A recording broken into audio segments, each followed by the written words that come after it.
Bonjour à toutes et à tous, installez-vous confortablement. À la une de ce journal, le feuilleton Camavinga relancé, De Bruyne égale Henry et la Juventus championne d'Italie. La course à Camavinga continue, alors que le Real Madrid refuse de faire un mercato XXL cet été, cela pourrait bien profiter au PSG. Désireux de préparer l'avenir mais surtout de se renforcer au milieu de terrain, Leonardo verrait d'un bon œil l'arrivée du jeune Rennais dans la capitale. Ce lundi, AS tire le signal d'alarme. Moussa Sissoko, l'agent d'Eduardo Camavinga, a prévenu Florentino Pérez. Il n'est pas certain que le joueur attendra une éventuelle offre future du Real Madrid. Deux autres grands clubs sont actifs sur le dossier. En plus du PSG, le Bayern est intéressé par le joueur de 17 ans. Compte tenu de la longueur de ce marché des transferts, Rennes pourrait attendre d'en savoir plus sur son avenir en Ligue des Champions avant de se décider à vendre ou pas Eduardo Camavinga. Du côté du PSG, du Bayern Munich et du Real Madrid, on va évidemment être attentif à tout cela. Neymar peut partir pour 170 millions d'euros. Tout le monde le sait, le Barça rêve de faire revenir le meneur de jeu du PSG. Considéré comme trop cher, le règlement de la FIFA pourrait venir changer la donne. L'article 17 pourrait permettre à l'ancien joueur du FC Barcelone de résilier unilatéralement son contrat avec le PSG après sa 3e saison. Et dans un tel cas de figure, le Barça devrait débourser une somme avoisinant les 170 millions d'euros pour le transfert de Neymar.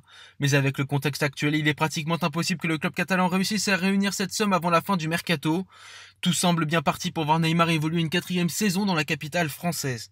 Le nouveau directeur sportif de l'OM met déjà tout le monde d'accord. À peine arrivé sur la canebière, Pablo Longoria a déjà charmé la direction phocéenne. Il est carré, maîtrise la réglementation hexagonale, est capable de vous réciter le type de contrat de chaque jeune espoir français, reconnu un agent anonyme à l'équipe. Successeur d'Andoni Zubizarreta après son départ mi-mai, Pablo Longoria semble être la bonne pioche pour l'OM.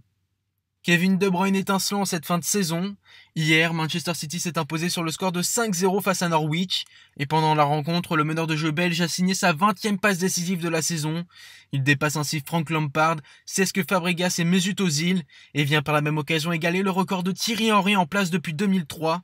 Outre sa vision de jeu flamboyante, le meneur de jeu de 29 ans a été régulier toute la saison.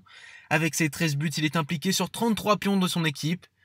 Soit le meilleur résultat depuis Frank Lampard et ses 36 implications en 2009-2010. Encore en lice en Ligue des Champions puisque les Citizens doivent jouer leur retour face au Real Madrid. Le Belge aura tout le temps d'aller chercher ce record si son équipe va au bout de la compétition. Et on termine ce journal avec la Juventus championne d'Italie. Hier, la vieille dame s'est imposée 2-0 face à la Sampdoria. Menant la Serie A de 7 points, ils ne peuvent plus être rejoints mathématiquement. C'est le 36e titre de l'histoire du club. Mais encore plus fou, c'est aussi le 9e de suite.